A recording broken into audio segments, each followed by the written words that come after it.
Quando os ponteiros se encontram e que nós ouvimos as 12 badaladas.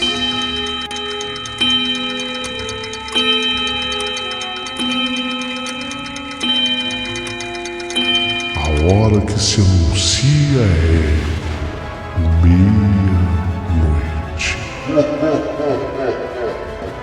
Uma hora em que tudo pode acontecer, inclusive nada. Mas hoje, muitos acontecimentos. Vamos à história de hoje.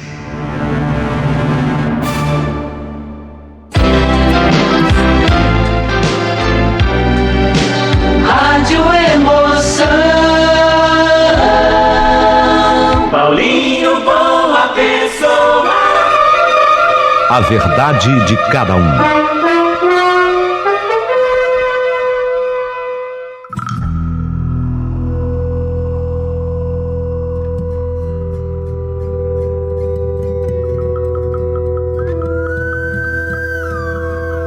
Meu querido amigo Paulinho Boa Pessoa, o meu nome é Isis e sou neta da senhora Dona Madalena. E você não sabe o valor que eu dou para minha avó, especialmente quando a vovó ela quer me contar as histórias vividas por ela lá no seu tempo.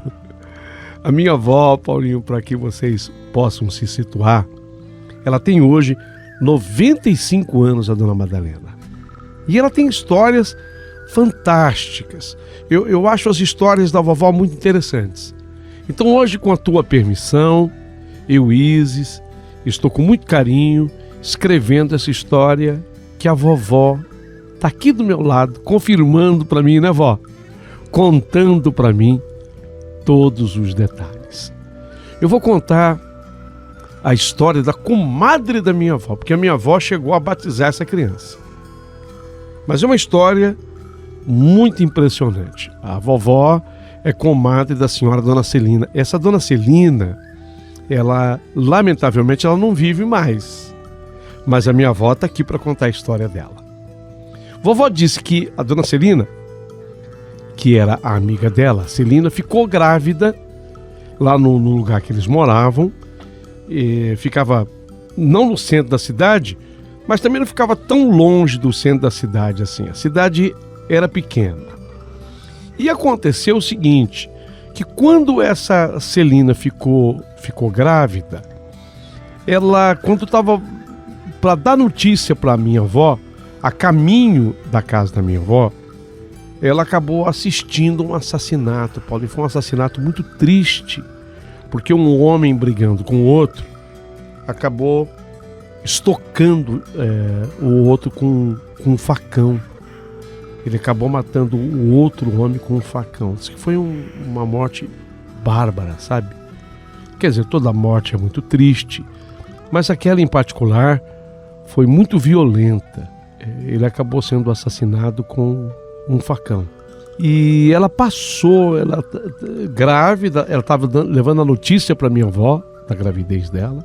E ela viu tudo aquilo, ela viu a agonia do homem esfaqueado morrer, ela viu o homem agonizar e viu o homem morrer. E a partir dali, ela ficou tão desencorajada de continuar o caminho dela que ela voltou para casa. Ela ia na casa da vovó falar para ela da gravidez. Ela voltou para casa, mas começou a se sentir mal. Também diante da cena dantesca que assistira, não era para menos. E ela começou a se sentir cansada depois daquilo, sabe? Óbvio, ela ficou afetada no ponto de vista emocional, ela começou a ter dificuldade até para respirar, ficou cansada. E ela sentiu que alguma coisa tinha mudado no ventre dela, da Celina. Alguma coisa tinha mudado naquela gravidez. Ela, posteriormente, não foi mais naquele dia, mas no dia seguinte, ela foi lá na casa da minha avó, foi dar a boa nova à Dona Madalena, minha avó, inclusive fazer o convite para que a vovó fosse madrinha do filho que ela estava esperando. Ela não sabia ainda, óbvio, né? Naquele tempo não dá para saber se era menino ou era menina. A minha avó que fazia uma brincadeira, então a pessoa escolhia um lado do cobertor. Se aquela parte que a pessoa descobrisse fosse a da colher, seria menina. Se a pessoa descobrisse o lado que estava o garfo, seria menino. A vovó disse que fazia essa brincadeira e sempre dava certo. Então ela fez a brincadeira com a Celina. Celina, descobre um dos lados do cobertor. E quando ela descobriu, deu o garfo. Seria na previsão da vovó, na brincadeira da vovó, então ela teria um menino. E dali para frente, elas se abraçaram. A vovó, obviamente, aceitou ser a madrinha, possivelmente, quem sabe, de um menino. Mas acontece que a dona Celina, ela não estava se sentindo nada bem. Ela ficou até com medo de perder aquela gestação, porque ela assistiu aquele assassinato tão brutal, tão cruel, sabe? Ela não se sentia bem, ela passou a ter dificuldade para respirar, ela ficou com medo de perder aquele nenê, ela sentia uns movimentos estranhos assim na barriga, ela diminuiu muito o ritmo de trabalho dela, ela passou a dormir muito mais do que o costume, a sensação de cansaço jamais abandonava a dona Celina, o peso que ela sentia sobre os ombros e na barriga não passava. Ela, a dona Celina, era mulher do interior, da roça, foi criada no interior. E lá na cidade dela, no estado em que ela viveu a sua infância e adolescência, era muito comum que as pessoas procurassem um rezador ou uma benzedeira quando estavam se sentindo mal como ela estava, e especialmente naquela gravidez. Então o que ela foi fazer? Pediu ajuda para a comadre, né? Ela já considerava a minha avó a comadre dela. Ô, dona Madalena, eu não estou me sentindo bem conforme eu falei para a senhora conhece uma benzedeira boa, um rezador bom? A minha avó, que tudo sabia, que tudo conhecia, se propôs então a levar a dona Celina até lá. A vovó sabia exatamente onde tinha um bom rezador. Vovó combinou com a dona Madalena e foram no local. Não tinha aquele tempo nem pensar em campainha. Então, quando eles chegaram mais ou menos no lugar, bateram palmas, né? A minha avó bateu palmas, ela estava junto. Ela levou a amiga consigo e ela bateu palmas. Bateu palmas no objetivo de chamar o rezador.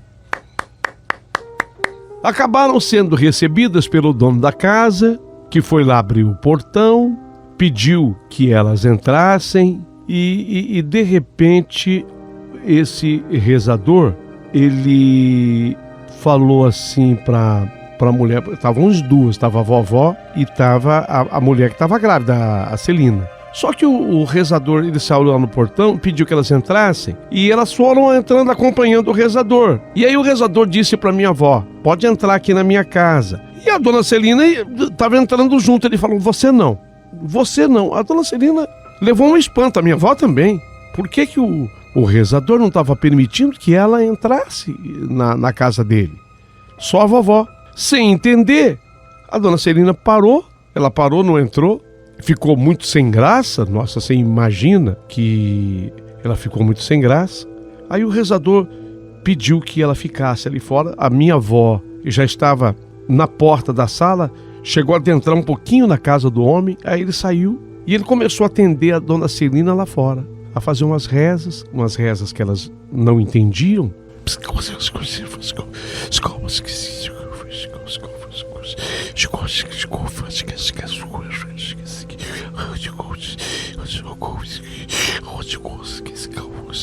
Elas não entendiam que o rezador rezava, mas ele começou a rezar na dona Celina, lá fora, não dentro da casa.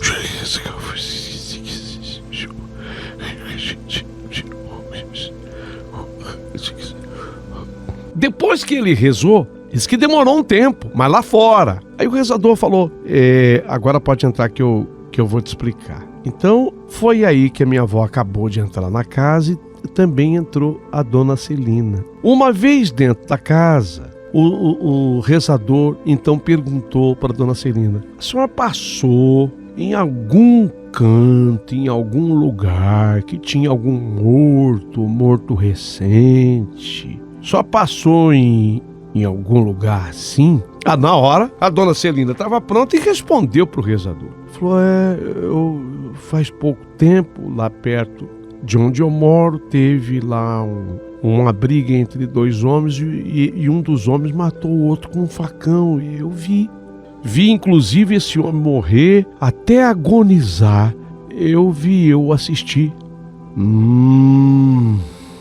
Então eu entendi. É o seguinte, eu vou falar uma coisa para a senhora e vou dizer para as duas aqui, mas se vocês puderem não espalhar é melhor. Não espalha, não conta para ninguém não. Mas olha, é o seguinte, o espírito desse homem que você viu morrer, o espírito dele quer se apossar da criança que você carrega no seu ventre. Ele nem sabia. A minha avó ficou impressionada, ela também, porque o rezador, ele não sabia que aquela senhora, dona Celina, estava esperando neném. Mas ele se dirigiu a ela assim, de uma maneira clara e objetiva. Esse espírito desse homem que você viu morrer está querendo se apossar do corpo do filho que você carrega na barriga. Por isso que eu não permiti num primeiro momento que você entrasse na minha casa, que ele estava com você. Na hora que eu fiz a reza ali, ele se afastou, e só porque ele se afastou foi que eu permiti que você entrasse. Você entendeu? É isso que está fazendo você se sentir tão cansada, porque um encosto pesa no seu ombro, entendeu? A dona Celina ficou pasma e começou a chorar. A minha avó, ainda bem que estava com ela, deu uma força para ela, abraçou a amiga, e foi a minha avó que cobrou desse rezador uma saída, então, uma solução.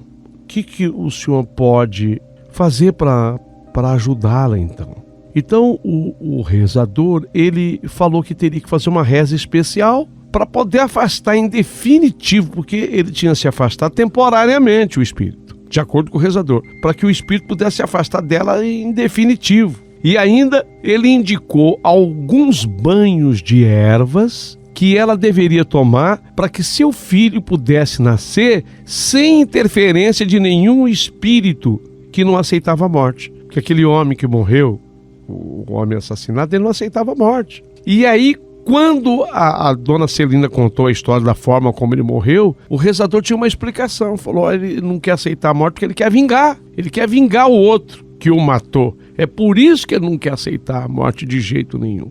Então a senhora vai ter que... Eu vou fazer essa reza, que é especial, mas a senhora vai ter que tomar os banhos direitinho com as ervas que eu vou passar. Naquele tempo ninguém sabia ler e escrever.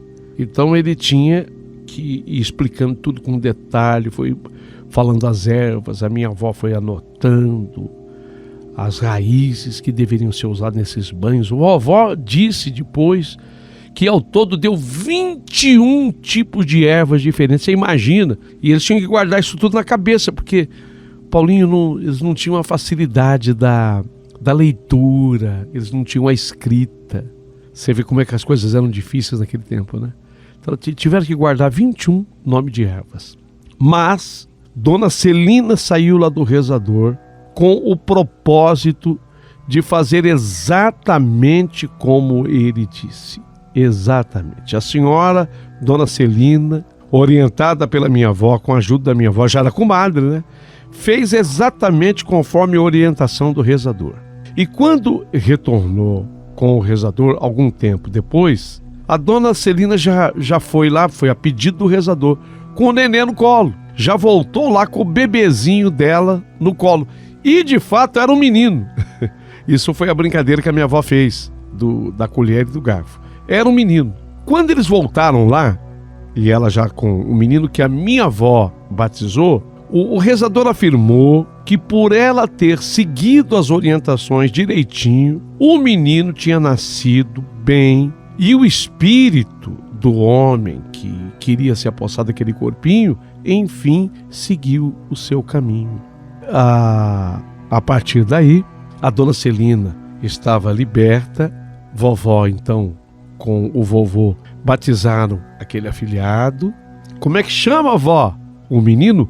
Eupídio. Olha o nome, Paulinho, era o nome daquela época. O menininho que a vovó batizou, Eupídio. O nome do garoto, né, vó? A vovó batizou com o vovô. E o menino teve a sua vida normal e até hoje o Eupídio vive. Lamentavelmente, a dona Celina, que era a mãe dele, não vive mais. Mas o Eupídio é também um senhor, é casado, tem filhos, tem tudo, né, vó? Até netos, a minha avó está dizendo. Então essa senhora, a dona Celina, teve essa passagem muito misteriosa que a minha avó, Dona Madalena, assistiu e nos conta com todos os detalhes. Ô Paulinho, tudo isso eu deposito na minha avó a maior confiança do mundo. Sabe, às vezes eu tenho medo de contar essas histórias da Dona Madalena, minha avó, e você sabe, né? Sempre tem gente que é chata e que quer duvidar em tudo. Não, mas isso aí é crendice. A pessoa imagina que tenha vivido tudo isso, mas no fundo não era assim. A gente não pode, em hipótese alguma, menosprezar o assunto que pertence a outro. Não é mesmo, Paulinho? Isso é um assunto da minha avó.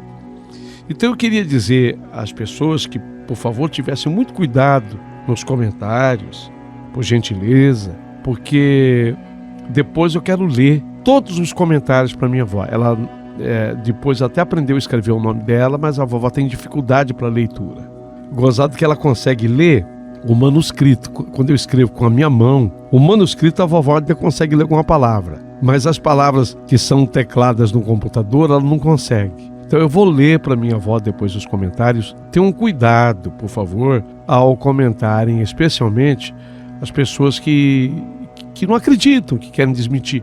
Veja, eu não estou proibindo ninguém de desacreditar. Só peço que tenha cuidado, porque, repito, vovó Madalena tem 95 anos, ela merece todo o meu crédito, ela criou a todos nós, sempre foi amorosa, solidária, atenciosa. A gente tem por essa avó a maior estima e consideração do mundo.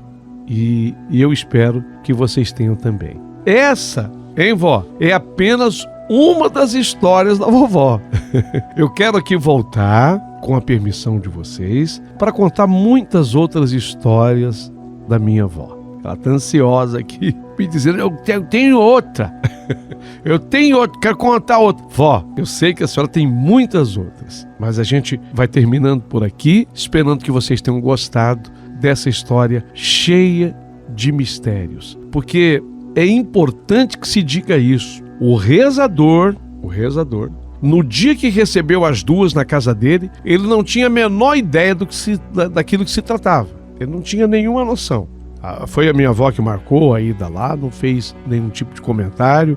Aquele tempo não tinha telefone, então as pessoas não podiam se falar pelo telefone, não tinha nada disso. Então é preciso que vocês levem em conta isso. O rezador não tinha nenhuma informação. Por isso eu afirmo, né, vó? Há muitos mistérios ocultos entre o céu e a terra. Essa é mais uma história da meia-noite.